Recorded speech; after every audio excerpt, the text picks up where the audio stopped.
سب سے پہلے ہم بات کریں گے نگراں وزیر اعظم انوار الحق کاکڑ کی، جو کہتے ہیں کہ نظام عدل پر سنگین سوالات ہیں، تاہم کسی اصول پر سب کو اتفاق کرنا ہوگا۔ لاہور میں طلبہ سے گفتگو میں انہوں نے سابقہ حکمرانوں پر خاصی تنقید کی اور کہا کہ اگر اقتدار میں ہوں تو سب ٹھیک، اور اگر اقتدار سے علیحدہ ہو جائیں تو ادارے برے لگنے لگتے ہیں۔ واضح یہ بھی کیا کہ ایسے ہی کچھ رویوں میں تبدیلی کی اشد ضرورت ہے۔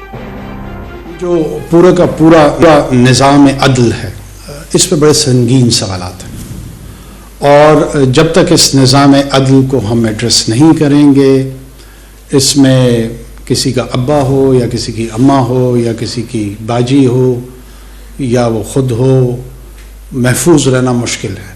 یہی آپ کو پروٹیکٹ کرتا ہے نا یہ نظام، اور وہ چند رہنما اصول ہوتے ہیں آپ کے۔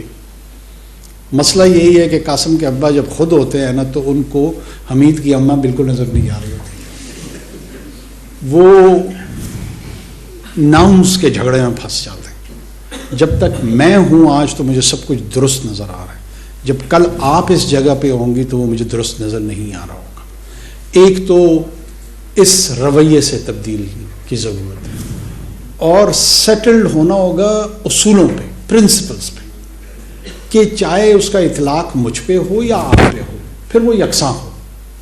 ہمارا بنیادی مسئلہ یہی ہے کہ اگر ریاست کے چند ادارے ان سے میں مستفید ہو رہا ہوں تو میں ان کو والد کا درجہ دینا شروع کر دیتا ہوں، دیا ہے نا۔ جب مستفید نہیں ہو رہا ہوتا ہوں تو پھر شاید سوتیلا باپ بنا لیتا ہوں۔